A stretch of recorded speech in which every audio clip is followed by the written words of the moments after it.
questão 21. Então, ficou essa parte, né? Toda ali, essas três são justamente mais ou menos a mesma coisa, a mesma ideia, né? Para resolver a questão é o mesmo caminho, tá?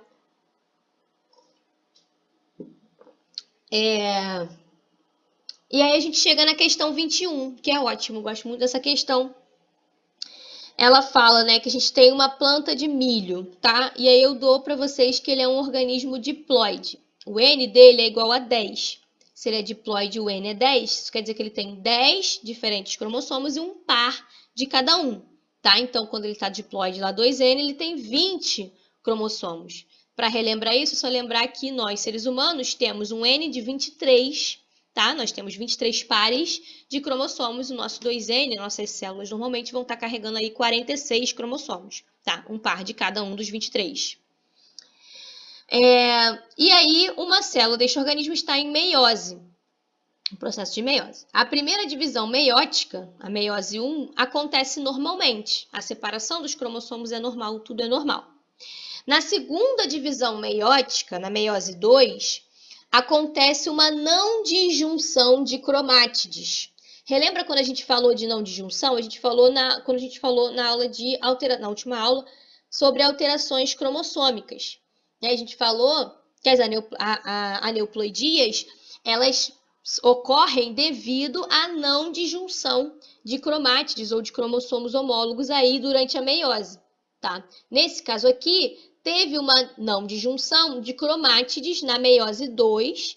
Lembra que na meiose 1 a gente separa os cromossomos homólogos, na meiose 2 a gente separa as cromátides irmãs, tá? E aí, o que aconteceu? Não teve a separação correta, ocorreu não disjunção em um dos cromossomos de uma das células produzidas pela primeira divisão. Então, lembra que na meiose, uma célula diploide vai formar 4 gametas haploides, né? Sendo que são 2 etapas, são 2 divisões para gerar essas 4. A primeira divisão forma 2 células e depois essas 2 células se dividem em 4. O que a Eco falou aqui é que a primeira foi tranquila, tudo aconteceu normalmente. Em uma das células resultantes dessa primeira divisão é que teve um problema de não disjunção em um dos cromossomos, e aí, né, para gerar então esses 2 gametas que ela vai gerar. Os outros 2 são normais, tá? E aí aqui eu tô querendo saber, os 4 gametas resultantes, né, dessa meiose, terão quantos cromossomos, tá? Se teve uma não disjunção de um lado, o que acontece? É que não separou. Quer dizer que vai 2 cromátides, nesse caso aqui, para um lado e nenhuma para o outro desse cromossomo, que aconteceu a não disjunção, tá? Então, a primeira coisa, se eu estou falando que aconteceu na meiose 2, 2 gametas vão ser normais. O que seria um gameta normal para uma célula que é 2N igual a 20, N igual a 10? Quantos cromossomos tem nessa célula, nesse gameta, né, desse organismo aqui? Né? Ele vai ter o número haploide de cromossomos, seria 10, né? O certo seria gerar 4 gametas com um N igual a 10. E não foi isso que aconteceu, não é isso que vai acontecer. Beleza. A gente sabe que na meiose 1, né, aconteceu normalmente e foi um problema em uma das células. Então, na metade, vai acontecer tudo normal. Então, o N vai ser 10 em 2 desses gametas, tá? E nos outros 2 é que eu vou ter um problema, uma não separação. Então, eu vou ter um número a mais para um e um número 1 a menos para o outro, tá?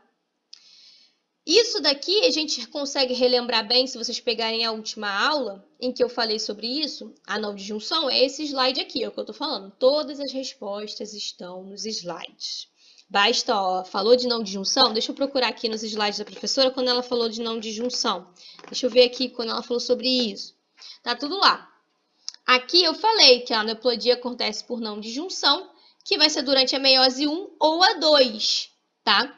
Aqui eu estou mostrando acontecendo na 1, né? Que não é o caso da pergunta.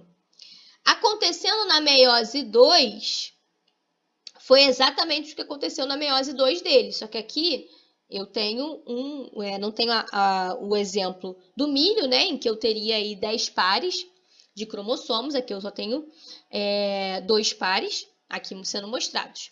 A meiose 1 aconteceu normalmente, ó. É esse caso aqui, na junção acontecendo na meiose 2.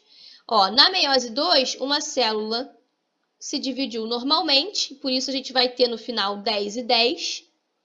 E a outra célula, um dos cromossomos, aconteceu essa não disjunção. Então, quer dizer que no final eu vou ter um N, que seria 10, mas vai ter mais um cromossomo, porque puxou para cá. E a outra célula vai ter um N menos 1, porque ela ficou sem nenhum, já que as duas cromátides irmãs foram para o outro gameta, tá? Então, eu vou ter, nesse caso aqui, sempre gametas com N mais 1, N menos 1, N e N de valor. E nesse caso aqui, se a não disjunção acontece na primeira etapa, vai influenciar em todos os gametas, né? Eu vou ter 2 gametas com N mais 1 e 2 gametas com N menos 1.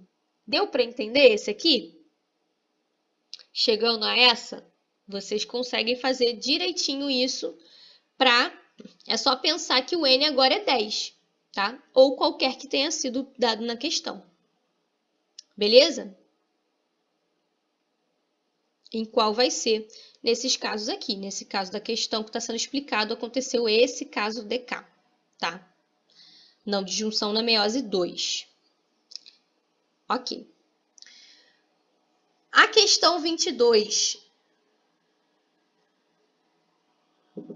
A questão 22 a pessoa não deve ter conseguido fazer porque não tínhamos tido, né, a nossa aula de hoje, em que a gente conversou sobre os heredogramas. Para dizer o padrão de herança, se é ligado ao X recessivo, se é autossômico dominante, autossômico recessivo ou ligado ao X dominante. Vocês mesmos já responderam aí durante a aula. Vocês têm que observar para ser autossômico, mesma proporção de homens e mulheres? Poxa, aqui eu tenho a mesma proporção, né? Eu tenho salto de geração acontecendo? Sim, não. Não está acontecendo nenhum tipo de salto de geração, né? Todos os indivíduos afetados têm pelo menos um pai ou mãe afetado. Então, provavelmente seria dominante. Então, cheguem aí à conclusão em relação ao padrão de herança. Ficou alguma dúvida nessa? Nessa daqui? Acho que não, né? Depois da aula de hoje, ficou bem mais simples de entender o porquê, tá?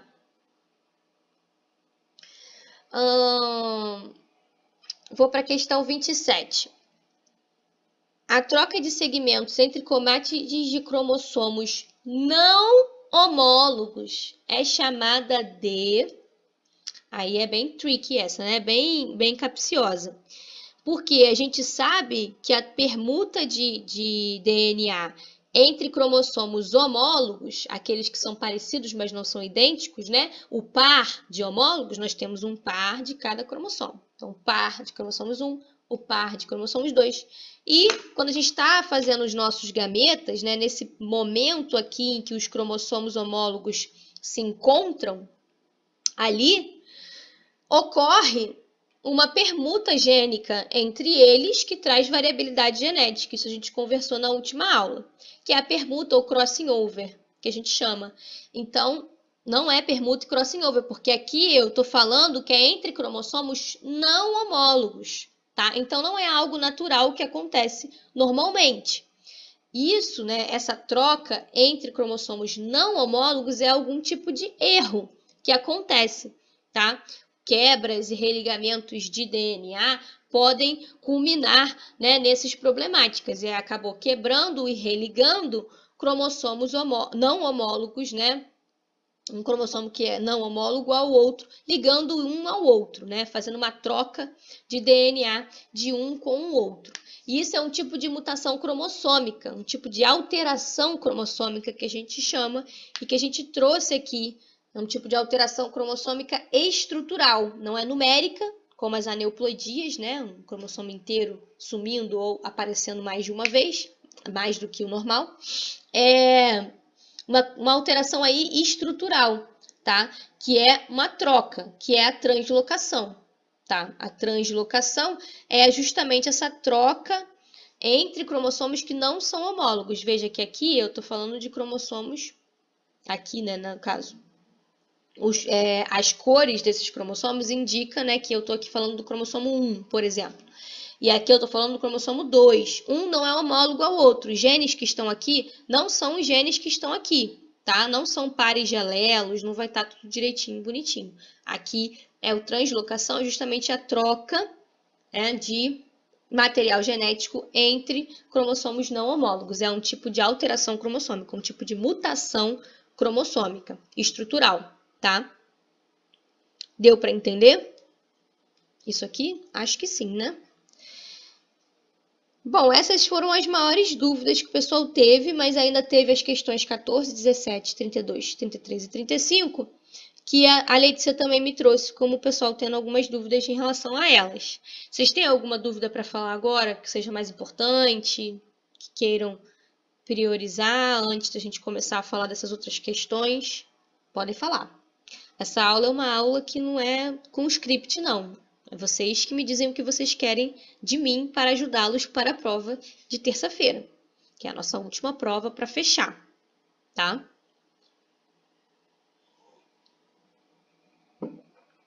Alguma pergunta? Nenhuma? Vou continuar então. Vamos lá.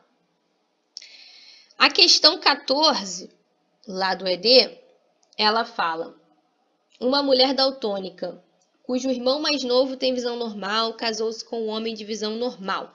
Eu quero os genótipos desses três aqui, da mulher, do irmão dela e do homem que ela casou, tá? Respectivamente.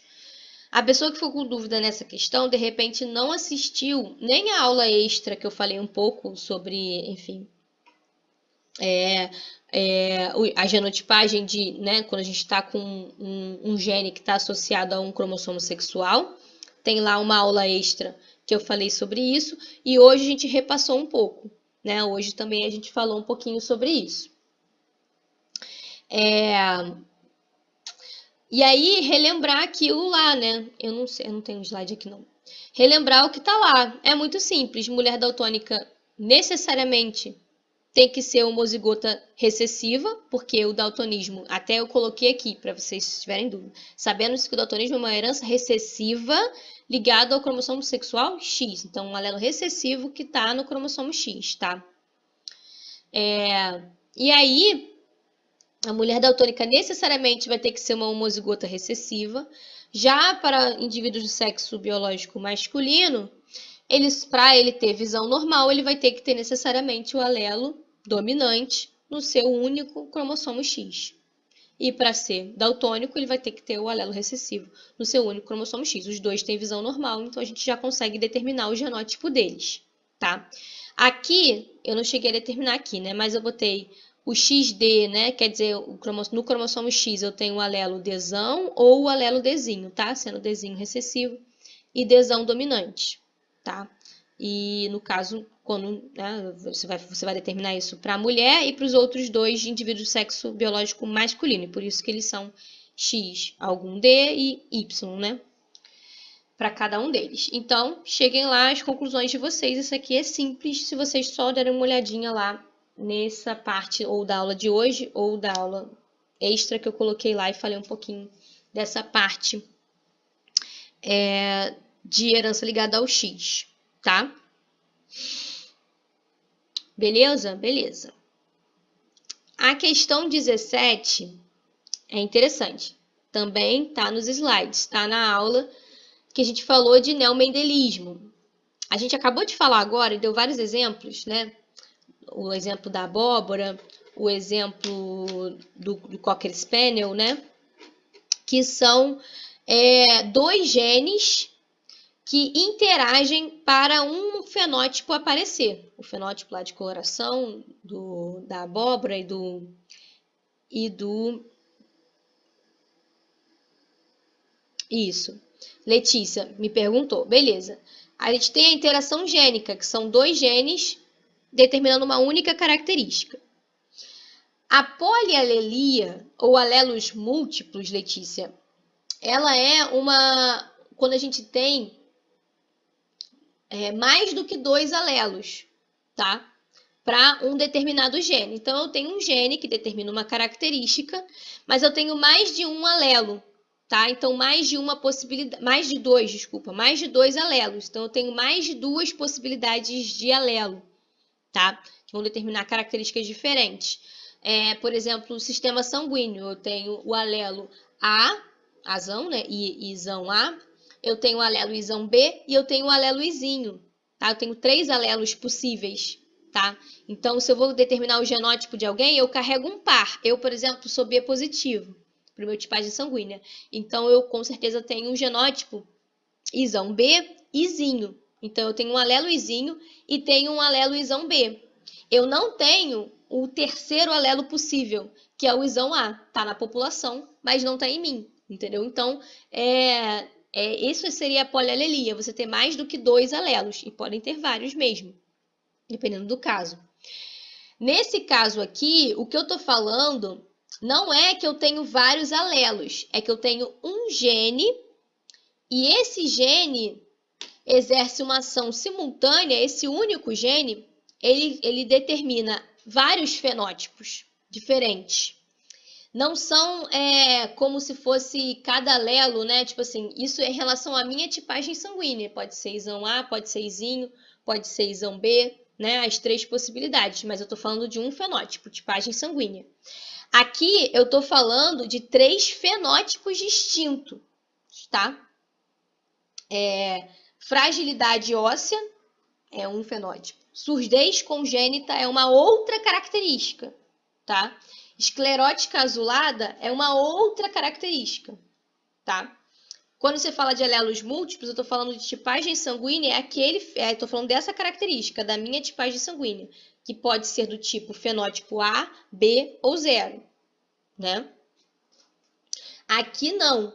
Aqui eu estou falando de 3 características distintas e um gene determinando mais de uma característica. A gente falou lá atrás, né, que isso é uma característica de genes que são pleiotrópicos, que dão várias voltas, né? Tem esse termo, dar várias voltas, porque ele consegue sozinho, só aquele gene, mas como a gente tem muitas interações metabólicas, como vocês vão estudar muito, né, vocês que são da área de saúde, a gente tem, quando estudarem bioquímica, que eu acho que é no próximo período, ou em algum período próximo, vocês vão ver que o nosso metabolismo ele é muito interligado, né? As nossas rotas metabólicas são muito interligadas, e às vezes um gene determina uma proteína, mas essa proteína ela vai ter uma função que atinge a sua fragilidade óssea, também atinge a sua surdez congênita, também atinge a sua esclerótica azulada, entendeu? Atingir mais de uma característica, que é um único gene, tá? E isso a gente chama de pleiotropia. Agora, a polialelia, eu entendo a sua confusão, Letícia, que é uma ideia de não.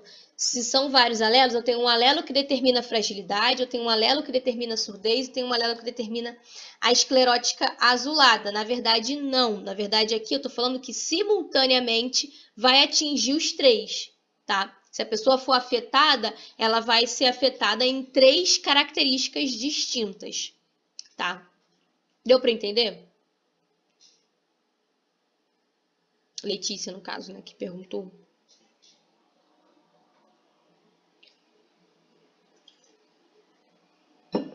Essa diferenciação entre polialelia e pleiotropia, né, tem essa questão, entender um, entender o outro, entender quantas características, né, e o que são os vários tipos de fenótipos em uma mesma característica. Estou falando de cor de pelagem, aí se ela é verde, rosa, amarela, são vários, mas determinando a mesma característica. Estou falando da mesma, tá? Fragilidade óssea, uma característica, vai ser frágil ou não.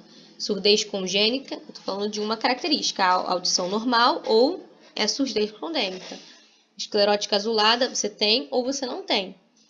São 3 características distintas. Beleza?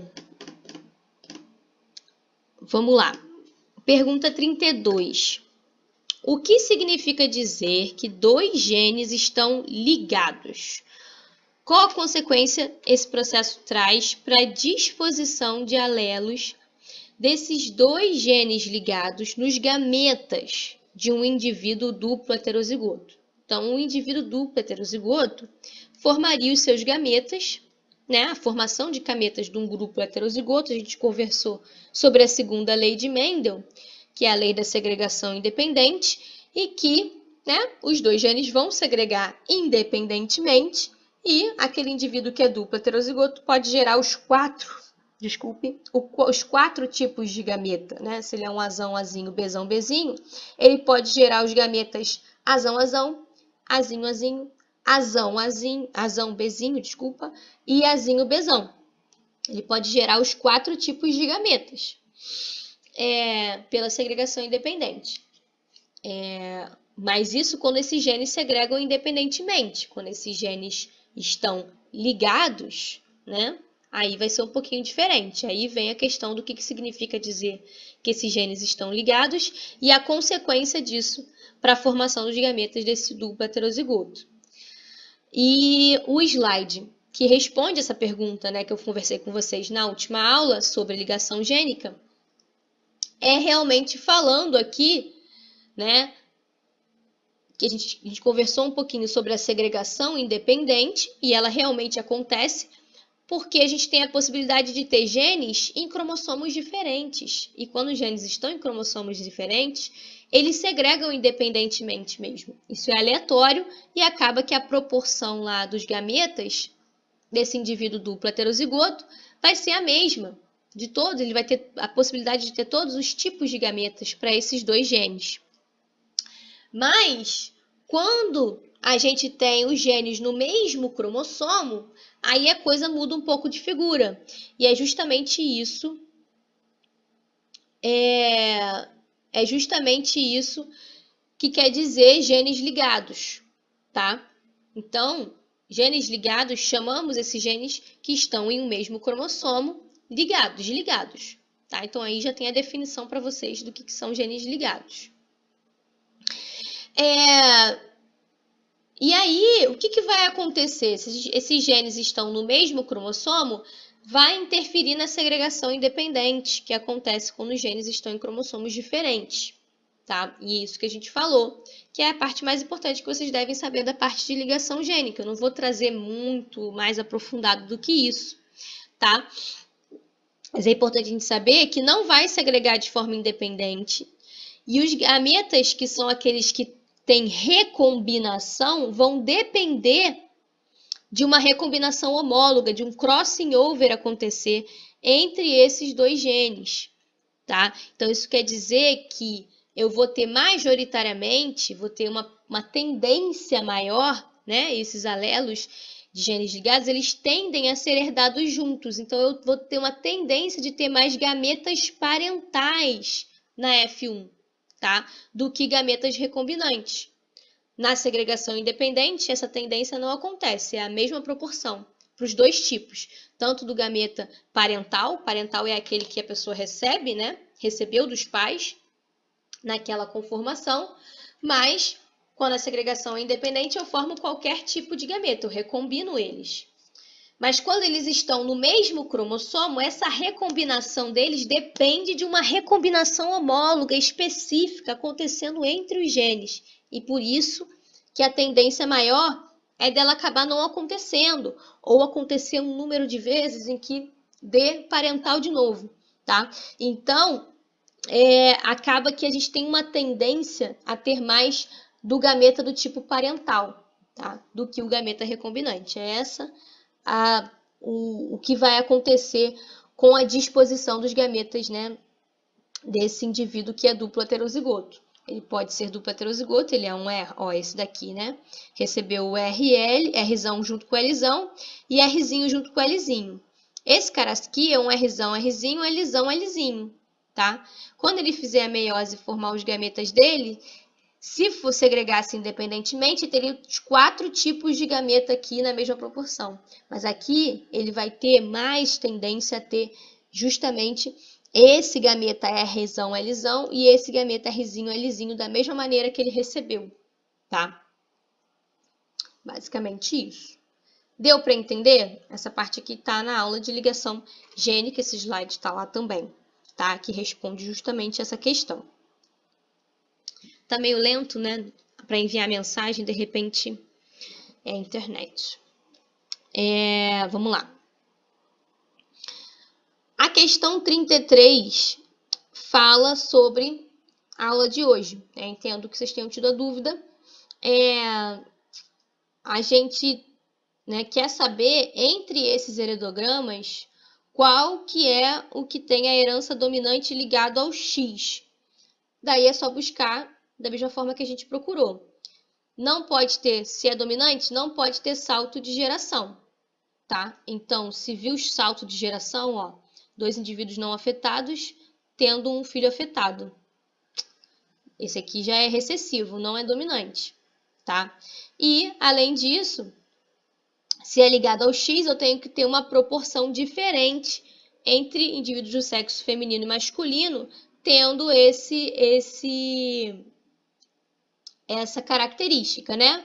Ou mais mulheres ou mais homens. Quando é dominante ligado ao X, a gente viu que a proporção é maior em mulheres, né? Você tem uma frequência maior em mulheres, tá? E aí, vocês vejam aí, tá? Dominante ligado ao X. Vão eliminando aí conforme vocês acharem, tá bom? Beleza? Então, beleza. Lembrem também que se é ligado ao X, homem não passa para filho, né? Se a característica é ligada ao X, o homem afetado só passa para filha também. Isso daqui também não pode acontecer. Uma herança ligada ao X. Por aí vai. Acho que a minha internet está bem ruim, porque eu acho que está tendo bastante delay. Tudo certo? Beleza. Bom, a questão 11 pergunta aí. Um caso familiar de daltonismo, herança determinada por um alelo localizado no cromossomo X. Caso a mulher 2,4, se case com um homem com visão normal, qual a chance desse casal gerar uma criança daltônica? Então, a primeira coisa para fazer essa questão, estou querendo saber qual a chance, qual a probabilidade de um cruzamento chegar numa criança aí com um determinado genótipo. Então, pensar nos genótipos. Qual o genótipo dessa mulher 2,4? Né? Se ela é afetada, se o daltonismo é um alelo recessivo no X, né? Se ela é afetada, quer dizer que ela tem 2X, né? Tem 2 cromossomos X. Então, ela tem que estar com esse alelo recessivo nesses 2. Então, qual é o genótipo desse indivíduo 2,4 e do homem que vai fazer o cruzamento, né? Então, ó, o genótipo dela a gente já sabe. Montou aqui. Qual é o genótipo do homem que vai ter o cruzamento com essa mulher? Ó, visão normal que ele tem. Se ele tem a visão normal, ele só tem uma possibilidade de genótipo, porque ele é homem, ele só tem como ter X e Y, né? E aí, nesse X, ele vai estar lá presente, então, ou o alelo para o daltonismo, ou o alelo para a visão normal. Se ele tem visão normal, o genótipo dele é XDzão com o Y, tá? Então, aí fez o quadrinho de Punnett. Montou o quadrinho de Punnett, então desse cruzamento aí. Agora eu pergunto, qual é a chance do casal gerar uma criança daltônica? Não quero saber o sexo da criança, não importa o sexo. Teve o cruzamento ali, então eu posso considerar todos os genótipos que foram gerados ali no quadrinho de Punnett, tá? Diferente daquele outro caso lá da família real, né? Que já tinha um sexo determinado, né? Para a criança. Então a gente não podia considerar, né? Ali alguns desses genótipos que foriam ser gerados, tá? Então, qual é a chance de chegar numa criança daltônica? Olha, desses daqui que foram gerados, quais são daltônicos, né? Como o pai não é daltônico, ele vai sempre doar o seu X para, né, a visão normal. Então, todas as filhas vão receber esse X, tá? A mãe só tem um tipo de X, então todas as filhas também vão ser portadoras, tá? Mas não vão ser daltônicas por conta do X, que vai ser doado obrigatoriamente para elas pelo pai. Agora, o pai vai doar o Y para os filhos, né? Não tem nada a ver com a história.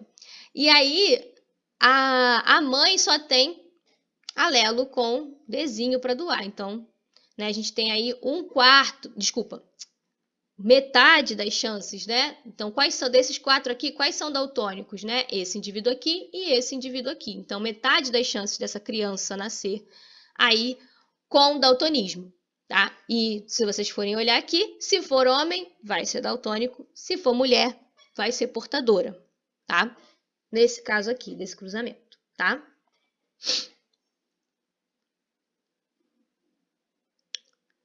Agora, essa pergunta 13, né? Pergunta aqui indica a síndrome que está associada ao seguinte cariótipo. Então, eu trouxe esse cariótipo aqui para vocês, tá? Para vocês observarem. Cariótipo humano. E aí eu quero saber se é síndrome de Turner, se tem síndrome de Down ou se é síndrome de Klinefelter. Se vocês forem olhar lá na aula de alterações cromossômicas, eu falei sobre isso daqui, tá? Sobre as 3 síndromes. Aí, quais são os genótipos, né, associados a essas 3 síndromes, se é monossomia, se é trissomia, de qual cromossomo é.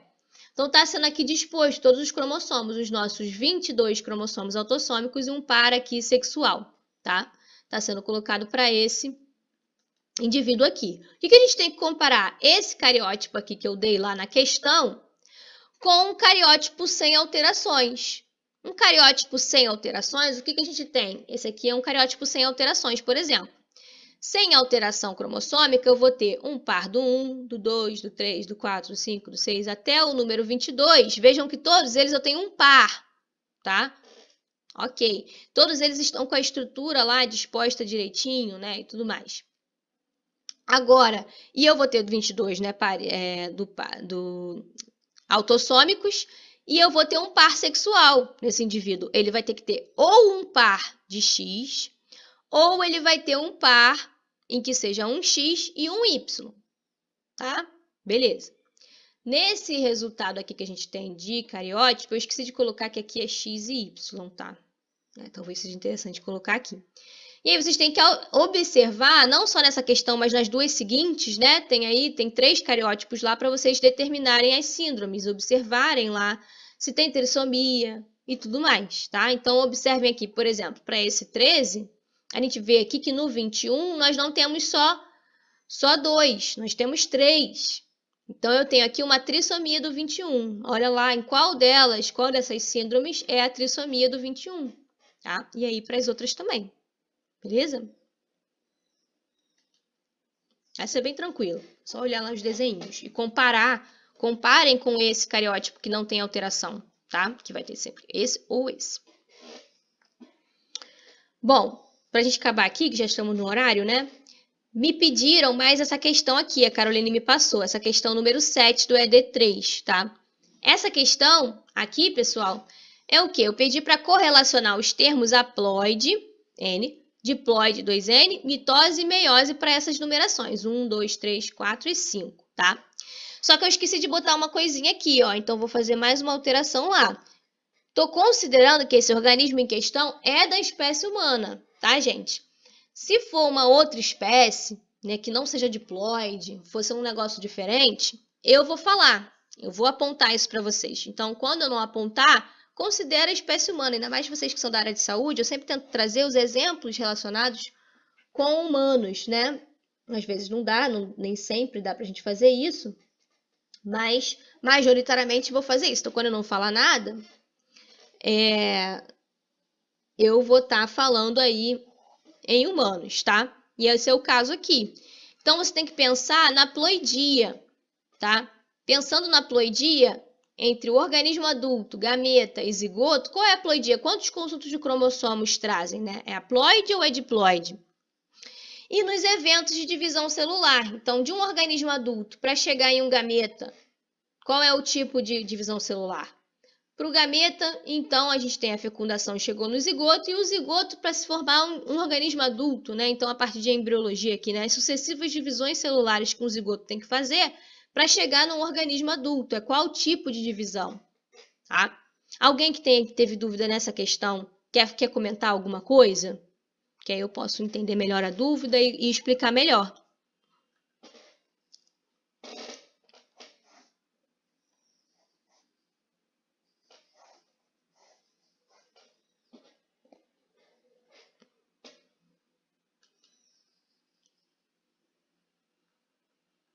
Ou deu para entender direitinho?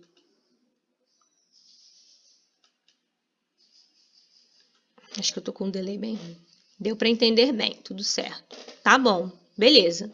Alguém tem dúvida em alguma outra questão? Essa foi a última que a gente... Isso, Ana Luísa, eu entendi. Eu entendi que era isso. Eu falei, deve ser isso. Achei que fosse isso mesmo. Se era para humanos. Mas faltou isso na questão. Vou alterar lá, tá? Bom sempre pontuar para vocês as dúvidas.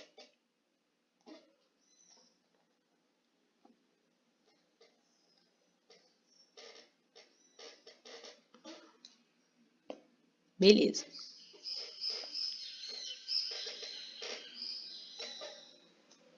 Alguém tem mais alguma questão que queira comentar aqui? Eu posso abrir o próprio estudo dirigido, mas agora a gente já chegou em meio-dia, né? Mas se quiserem ficar mais um pouquinho também, né? Não tem problema para mim. Se tiver problema para vocês, vocês estão liberados. Mas me digam aí então,